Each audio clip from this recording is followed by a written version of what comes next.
Welcome to the Empowered Catholic Podcast with Karen and Curtis Herbert, where we combine the best of theology, science, and coaching to inspire your empowerment. It's our mission to help you release the inner obstacles that are holding you back from embracing true Christian freedom, so the power of the Holy Spirit can manifest in you. So if you believe that God has more for you, if you want to believe that God has more for you, listen on, my friend. Hello, and welcome to the Empowered Catholic Podcast. You're here with Karen and Curtis Herbert. Hi there, Karen. Good morning. Good morning. The sun is shining. You know what that means. It makes me happy. Yes. Hooray for the sun is shining. It's a beautiful summer day Somehow the sun is very connected to my emotional state, I've noticed. Well, it is. It does a lot for your positive emotion. Exactly. I've noticed that. Yes. And you do a good job of taking advantage in those little moments. And I was sitting in the sun recently at a beautiful lake, and the lady next to me was on her phone, and she had a frown, and she was investigating the smoke from the Canadian wildfires that was very strong here in Minnesota at a certain time in July. And she had a daughter in the Boundary Waters, which is the border of Minnesota and Canada. So it was way up there in the smoke-heavy region, and she was trying to understand how much smoke was there. She said, and this is an adult daughter, and she said, "This is doing me absolutely no good. I know this is utterly pointless, and I just can't help myself but worry about the smoke." Wow. That's really self-aware for her to say that. It's very self-aware. And I said, well, that's just how your brain works. It's always looking for something negative. She said, "Why does my brain do that?" And then she returned to her phone and her obsession. So it was a funny moment. Oh, that's very funny. And she laughed because she knew that she was obsessing. And when I was getting trained in coaching, for a certain segment, there's a lot of emphasis on creating the emotions you want. And I was not comfortable with that. It took me a long time to kind of create the context that I needed to accept that and to put the right kind of boundaries and reinforcement behind it. Well, I'm curious, what bugged you about that? What bothered you? Well, I think emotions are important. I'm sensitive to ignoring them at your peril. Right. Because that's kind of been one of my strategies from an early age, was to kind of bear down and suppress all the emotions. And then I'd end up in these situations where I'm just not happy. Yeah. And I thought, well, I kind of logicked my way into it. And yet the conclusion, meaning where I wasn't really the happy place that I wanted to be. And so if you had listened to your emotions more, you feel like you would have got some of that information. Well, I think that's right. So I learned that taking counsel for my emotions was very important. Yet I was never very sophisticated at it. And that's one of the big appeals to coaching for me, has been the personal growth. And in this area of, well, how do we relate to our emotions? And it's critical for our life. It's critical for coaching. And that's what I want to talk about today. That's why we're talking about this, Karen. Excellent. Well, I'm sucked into it, so we're in it together. Yeah, I think we've all had experiences where we're in an organization and there's just a lot of happy talk. Yeah. Or you can't say anything critical because it's, not part of the team, or somehow you're pulling us all down. Yeah. So there's this culture of everything's great. And so there's these disorders that aren't being addressed. Or if you point out that, gee, there's something we really need to do, and then everybody just whips around and says, okay, you're in charge of that. There's all these behaviors. So yeah. That's an example of kind of a group or an organization that's having trouble managing, regulating its emotions, finding the right way to relate to them. So in that case, it's like, we're all going to fake this and ignore the problems. Yeah, well, that can set in. So you Yeah. can have that kind of super happy talk. And I've seen this in other organizations where we have certain ideas about who we are. We're about this great spiritual work, for instance. And if your emotions aren't aligning with that big goal, then there's something wrong with you and you're not doing it right. Oh, sure. And so that's an example of we have these ideals and they're great, yet, everything in life needs some tuning. Relationships are a lot of work. Yeah. And so anyway, there was one kind of extreme example. A lady told me that she had a very high-powered white-collar job, very highly educated, a real go-getter, one of the smartest women I've ever met, in fact. She was let go from an organization because they said, you don't seem happy here. It seems like you're not fitting in. And what was happening was her husband was going through some terrible things, and his behavior was becoming unpredictable, and she was really suffering, and yet the happy talk wasn't working. So anyway, the idea of manufacturing or creating emotions, I had a lot of misgivings around that. Right. And so creating the right framework, I guess, is, it's important, I think. And I think it's not just me. We have a lot of misgivings and myths and misconceptions around emotions. And frankly, as Catholics, often we don't trust them at all. And we can start dismissing them as the passions. And I haven't studied enough Aquinas to know exactly what he was talking about, but I strongly suspect that whatever he said is being taken out of context, or conclusions are being heaped on top of it based on, kind of our cultural assumptions. Sure. So we just hear that word and we assume we know what it means. Yeah, or we assume we know what he was talking about or how it should be applied. And this idea of dismissing the emotions as the passions, like they're these unruly things that they only serve to take us away and mislead us and get us lost in the swamp, like tracing a marsh gas, getting off the path, distracting us from our intellectual focus of believing really good. Sure. The thing to do then is to just stuff the fact that you don't want to do X and just get out there and do it. Yeah, that sort of thing. Yeah. There's all these ideas about emotions, and kind of one of the questions is, well, how should we relate to them? And I think it's important to realize that, hey, emotions, they have a lot of information. They have information we need. Yeah. If information we've earned. And we know, the science, it's always creating models, and the models have varying degree of accuracy. And when it comes to the brain, there's a lot of unknowns. Yet here's a model, I think, that's useful.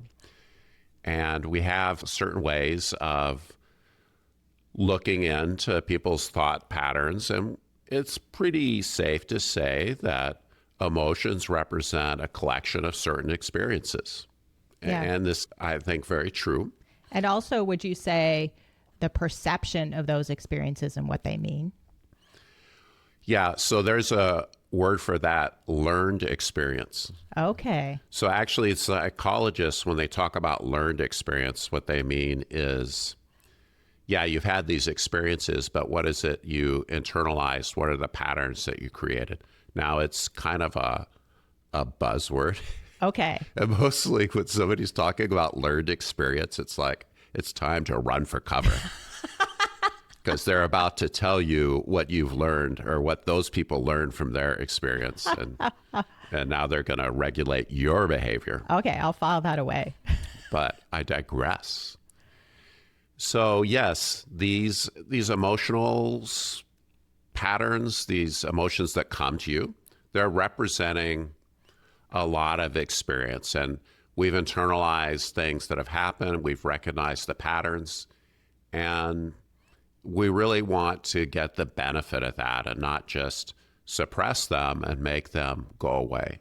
Yeah. I mean, sometimes you got to focus, right? But, well, this is part of the context I'm talking about. So the emotions have information. We want to get the information and before the emotion goes away.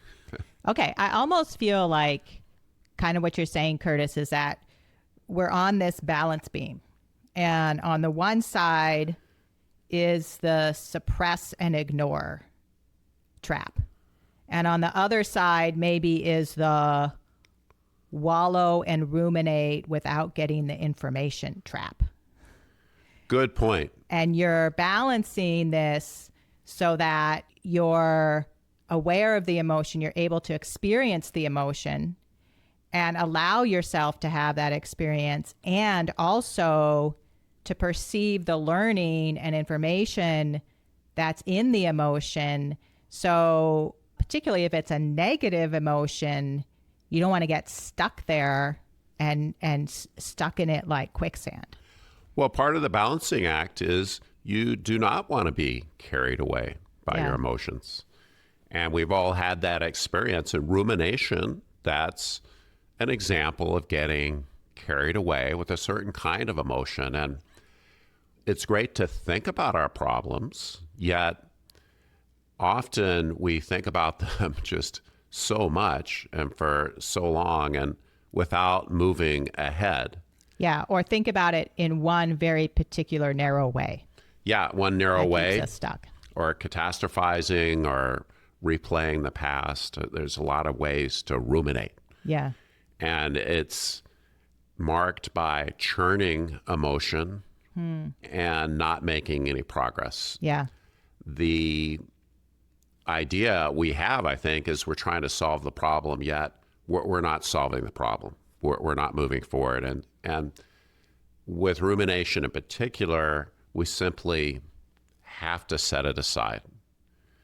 We can distract ourselves, change the channel. I think talking to ourselves a little bit, saying, well, thank you. Thanks for bringing this up. I know it's an important problem. I know we have to work on it, yet we're going to set this aside for now. We're going to revisit it tomorrow for a little while, and that'll be fine. We're going to take a break from this. That's the kind of self-talk I would use when I manage to catch myself ruminating. Right, exactly. But so often we do get carried away. We don't realize what's happening. Mm-hmm. I think catastrophizing is kind of a way of ruminating often. Yeah, about the future. Yeah, thinking about all the bad things that can happen. Well, catastrophizing is interesting. It kind of gets back to your example of the woman on the beach where you were saying, well, your brain is going to focus in on all of the negative or possible dangers. It's going to lead you to worry naturally, lead you to think of all the future things that could happen just naturally. And really what this makes me think is that, okay, if we're not doing anything to, as you said, create the positive emotion, focus on the positive emotion, think about something in a different way, then we're just going to end up in those places, in the negativity, in the worry, in the rumination, and get stuck there. If we do nothing, that's what's the word I'm looking for? The entropy will bring us there. That's a huge, huge point, Karen. That's right. There's a strong negativity bias in our minds. As we sit, our minds will start to find problems. And if we are not doing something to bring some positive emotion into our life, then pretty soon we're going to start running low on it. Now, okay, there's a few exceptions. We call it winning the cortical lottery. There's some people whose set point really is very high. Yes, and they don't people like struggle to create the positive emotion. Yet, for most of us, and most of us have some kind of problems in our busy, complex lives, without working on the positivity, we're not going to achieve it. And I've met some very positive kind of people, and often I've thought, oh, they're the cortical lottery winners. But yet, after I get to know them, I start to recognize, oh, wait a minute, they've done some work here. Yeah. They do some work to maintain that positive attitude, and optimism pays. Optimism is a winning strategy. Optimism is a better strategy than pessimism. There's all kinds of work that's been done on this. There's really no doubt about optimism being the best strategy as contrasted with pessimism for your life. And it's not the rah, rah, we're all happy here. You can leave if you have a negative emotion. Right. That's that toxic positivity. That's a real thing. Yeah. And we can be suspicious of that. Mm-hmm. Yet having some rational optimism, some cautious optimism, it opens us up to opportunity. It lets us see more possibilities, helps us make connections, lets us take some risks. It's good. It helps us be more courageous as we look for something good to happen, because we know from our experience that if we go out there and try and use our intelligence and resources and connect with other people, that we can have some good things happen. Yeah. Yeah.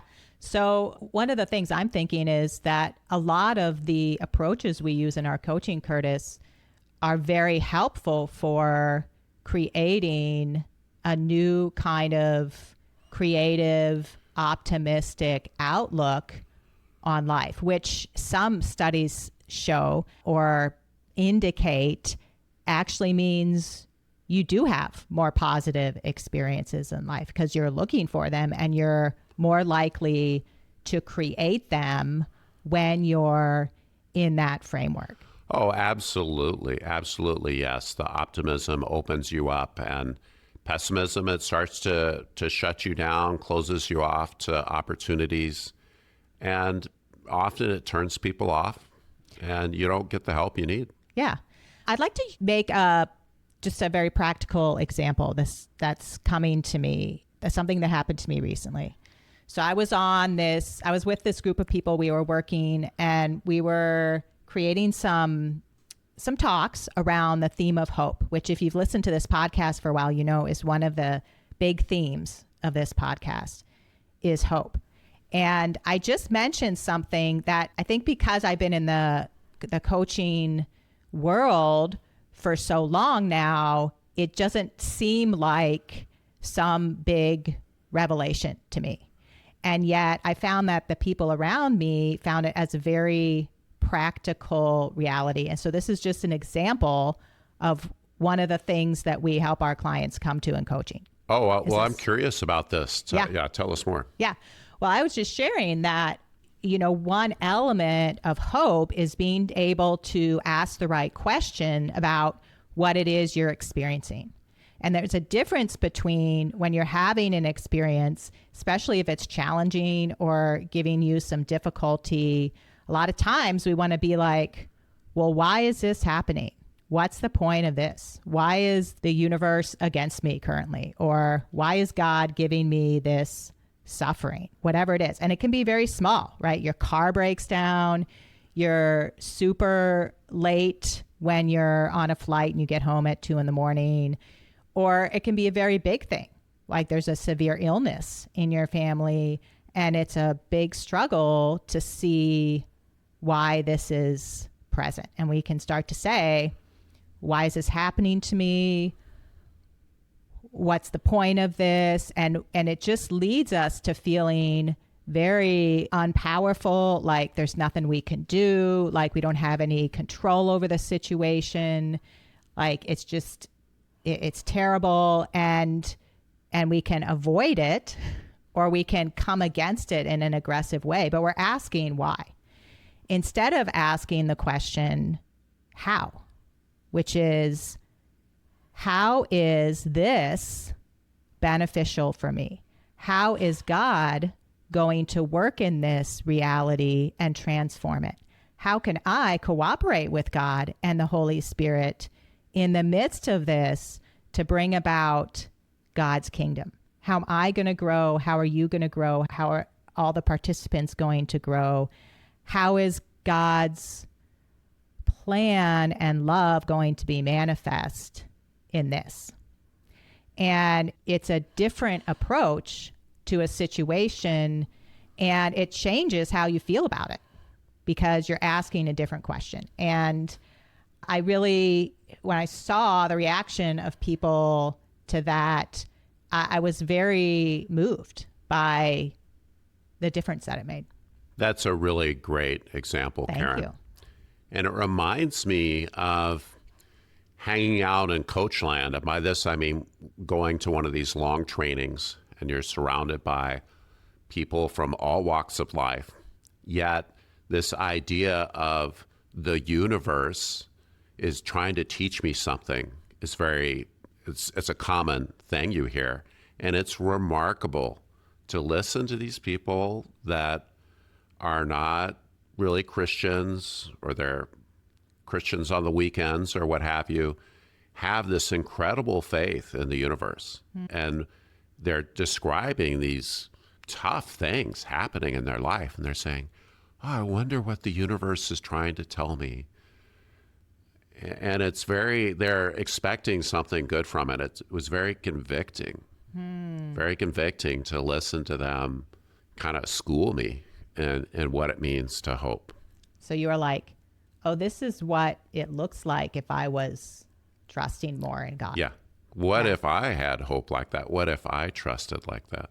What if I thought like that? Yet it's a struggle. And when you're talking about the airplane being late or whatever it is, of course, the question always is, well, how is this fair?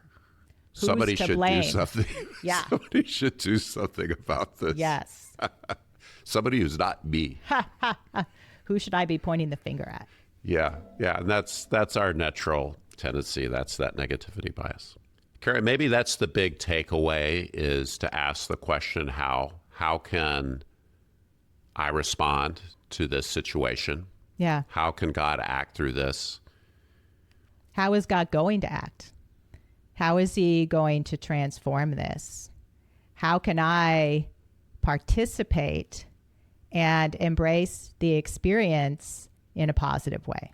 In a positive way. And a second big takeaway is that positivity is a choice.